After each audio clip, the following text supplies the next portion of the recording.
नमस्कार, स्वागत है आपका। आप देख रहे हैं द न्यूज और मैं रानी गुप्ता आपके साथ। जिस तरीके से चुनावी परिणामों के जो रुझान है उससे देख करके यह स्पष्ट हो चुका है कि राजस्थान में सत्ता परिवर्तन तय है, यानी कि जो राजस्थान का रिवाज है वो बरकरार रहने वाला है। लेकिन इन सब के बीच में अगर बात हम राजस्थान के तिजारा विधानसभा क्षेत्र की करें तो यहाँ पर महंत बाबा बालक नाथ ने कांग्रेस के प्रत्याशी इमरान खान को करारी शिकस्त दी है। बता दें कि 7,000 वोटों से बालक नाथ ने ऐतिहासिक जीत दर्ज करवाई है। जिस तरीके से उन्होंने यहां पर ये जीत दर्ज करवाई है, इसके बाद उन्होंने बड़ा बयान दिया है। बता दें कि सीधे तौर पर बीजेपी प्रत्याशी बाबा बालक नाथ ने बयान देते हुए ये कहा है कि ये जो जीत है उनकी वो सीधे तौर पर तिजारा की जीत है।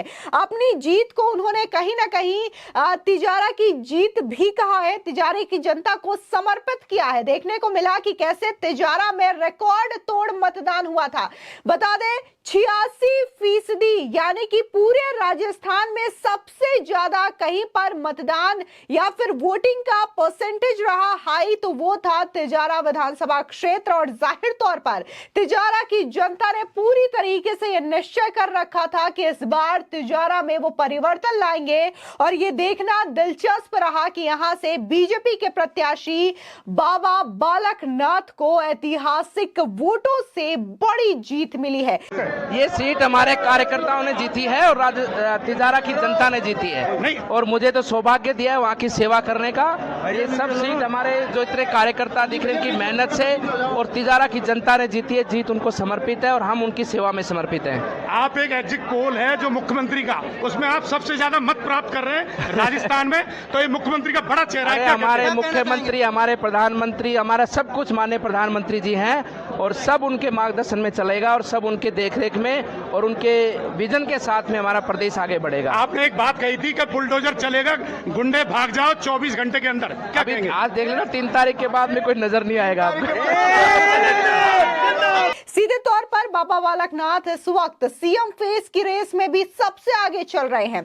जिस तरीके से उन्होंने इस विधानसभा चुनाव को भारत और पाकिस्तान मैच करार दिया था और जिस तरीके से उन्होंने न सिर्फ गहलोत सरकार पर हमलावर नजर आए बल्कि सीधे तौर पर कांग्रेस सरकार पर हमलावर नजर आते हुए उन्होंने तमाम मुद्दे जो कि राजस्थान में हुए, फिर चाहे वो तुष्टीकरण की राजनीति हो, किस तरीके से पीएफआई आतंकवाद हावी रहा देश में, इस चीज को लेकर के उन्होंने तमाम चीजों पर गहलोत सरकार को घेरा था। और ये जो चीजें हैं वो अब राजस्थान में देखने को मिल रही है। सीधे तौर पर ये जो रुझान है उसके हिसाब से बीजेपी 116 पर बढ़त बनाए हुए है जबकि कांग्रेस 68 पर पहुंच चुकी है। बता दें धीरे धीरे यहाँ पर कांग्रेस जो है वो अपनी सीटों से ही खिसकती हुई नजर आ रही है। यहाँ पर अगर जब हम कांग्रेस की खिसकती हुई सीटों की बात करेंगे तो नाथ द्वार की सीट बहुत ज्यादा इंपॉर्टेंट हो जाती है।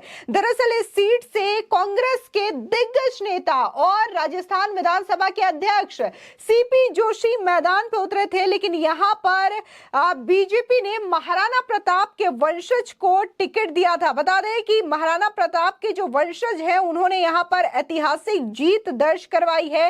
सीधे तौर पर सीपी जोशी को उन्होंने चित्त कर दिया है। बता दें कि कुंवर विश्वराज सिंह मेवाड़ ने यहां पर जीत दर्ज करवाई है और कांग्रेस के दिग्गज नेता सीपी जोशी को पछाड़ दिया है। जाहिर तौर पर जिस तरीके से जिन जिन लोगों पर बीजेपी ने अपना विश्वास जताया उन तमाम लोगों की यहां पर जीत सुनिश्चित होती हुई नजर आ रही है।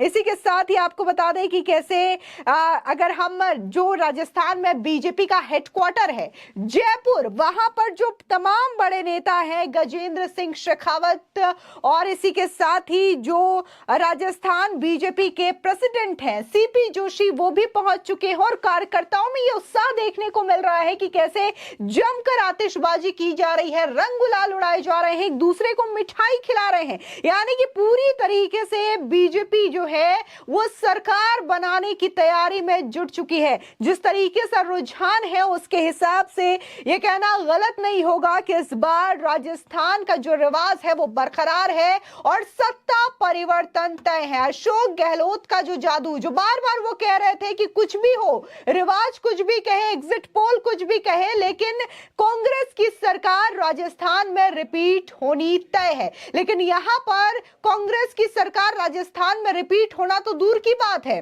कांग्रेस के बड़े नेता अपनी सीट नहीं बचा पा रहे हैं। यह बहुत गौर करने वाली बात है। और यहां पर जिन जिन लोगों ने यहां पर जो है ऐतिहासिक जीत दर्ज की है राजस्थान में बीजेपी की ओर से, उनकी बात करना भी जरूरी हो जाता है। आपको बता दें कि डॉक्टर किरोड़ी लाल मीणा ने सवाई माधोपुर से ऐतिहासिक जीत की है। इसी के साथ ही कुंवर विश्वराज सिंह मेवाड़ जो कि नाथद्वार विधानसभा क्षेत्र से मैदान में उतरे थे बीजेपी के टिकट से, जो कि महाराणा प्रताप के वंशज हैं, इन्होंने भी शानदार जीत दर्ज करवाई है। इसी के साथ ही ताराचंद सारस्वत जो कि डूंगरगढ़ से आते हैं, इन्होंने भी शानदार तरीके से जीत हासिल की है। हंसराज मीणा जो कि सपोटरा विधानसभा से जीते हैं। इसी के साथ ही सिद्धि कुमारी बीकानेर ईस्ट से, इन्होंने भारी बढ़त के साथ जीत दर्ज करवाई है। नौक्षम चौधरी जो कि कामा विधानसभा क्षेत्र से आती हैं, इन्होंने भी शानदार तरीके से जीत हासिल की। श्रीचंद कृपलानी जो कि निम्होड़ा से है, ये भी बीजेपी के टिकट पे चुनाव लड़े और इन्होंने भी जीत दर्ज करवाई है। जितेंद्र गोठवाल गोपाल शर्मा जो कि सिविल लाइन विधानसभा क्षेत्र से है। बता दें कि यहां से कांग्रेस के प्रत्याशी प्रताप सिंह खाचरियावास को इन्होंने करारी शिकस्त दी। इसी के साथ ही दोद विधानसभा क्षेत्र से गोवर्धन वर्मा, हीरालाल नागर, देवी सिंह शेरावत, इसी के साथ ही विक्रम सिंह जाखल, जयदीप बिहाड़ी, हंसराज मीरा, बहादुर सिंह कोहली, दीप्ति माहेश्वरी, कुलदीप धनखड़ विराटनगर से हैं ये, मदन दिलावर, इन्होंने भी जीत दर्ज करवाई है। संदीप शर्मा कोटा दक्षिण विधानसभा क्षेत्र से, अनीता बघेल, कैलाश वर्मा, छोटू सिंह भाटी, शोभा चौहान, राम अवतार भैरवा और इसी के साथ ही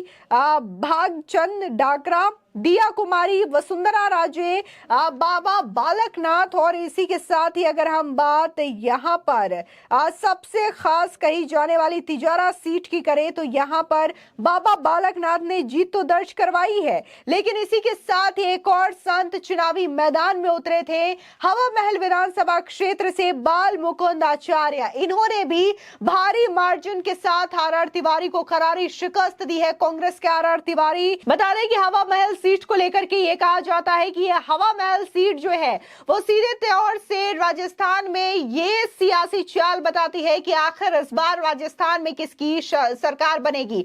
जाहिर तौर पर साल 2018 की बात करें तो यहां से यानी कि हवा महल सीट से महेश जोशी ने भारी बहुमत के साथ जीत दर्ज करवाई थी और उसके बाद राजस्थान में कांग्रेस की सरकार बनी थी। लेकिन इस बार जिस तरीके से रुझान आ रहे हैं, हवा महल सीट से बाल मुकुंद आचार्य ने जीत दर्ज करवाई है, तो इसके बाद से एक बार फिर से जनता का जो उत्साह है वो चरम पर है और कहा यह जा रहा है कि अब तो ये क्लियर हो चुका है कि कांग्रेस का सुपड़ा पूरी तरीके से राजस्थान में साफ हो चुका है। इसी के साथ ही अगर हम प्रेमचंद बैरवा की बात करें तो इन्होंने भी शानदार जीत हासिल की है। कर्नल राज्यवर्धन सिंह राठौड़, इनकी भी ऐतिहासिक जीत हुई है। बता दें अगर तिजारा विधानसभा क्षेत्र की बात करें तो जिस तरीके से तिजारा विधानसभा क्षेत्र में बाबा बालकनाथ को चुनावी मैदान में उतारा गया, पहले अलवर से वो सांसद रहे, इसके बाद पहली बार ये था कि वो विधानसभा चुनाव लड़ते हैं और यहां पर भी ऐतिहासिक जीत हासिल करते हैं। जिस तरीके से कांग्रेस के इमरान खान को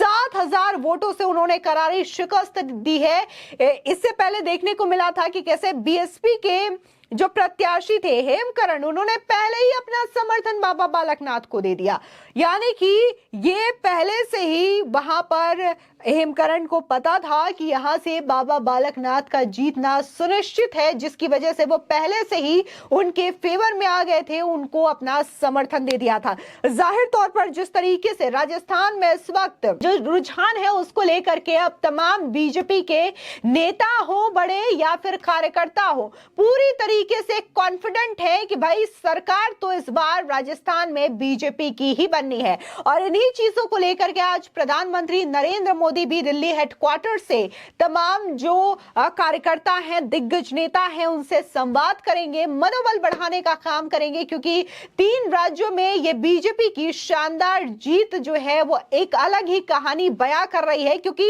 कहीं ना कहीं इससे 2024 के सेमीफाइनल के तौर पर देखा जा रहा है। और जिस तरीके से प्रधानमंत्री मोदी के चेहरे पर यह चुनाव लड़ा गया, तो कहीं ना कहीं यह कहना गलत नहीं होगा कि प्रधानमंत्री नरेंद्र मोदी की जो हवा रही है, जो लहर रही है, उसी का यह नतीजा रहा कि छत्तीसगढ़ हो, मध्य प्रदेश हो या फिर राजस्थान हो, यहां पर बीजेपी पूरी तरीके से रुझानों में कांग्रेस का सुपड़ा साफ करती हुई नजर आ रही है। और कहीं ना कहीं जिस तरीके से बीजेपी के नेता इस वक्त इसका पूरा श्रेय प्रधानमंत्री नरेंद्र मोदी को दे रहे हैं और ये कह रहे हैं कि जनता को मोदी की गारंटी पर भरोसा है, तो ये चीजें देखने को भी मिल रही है।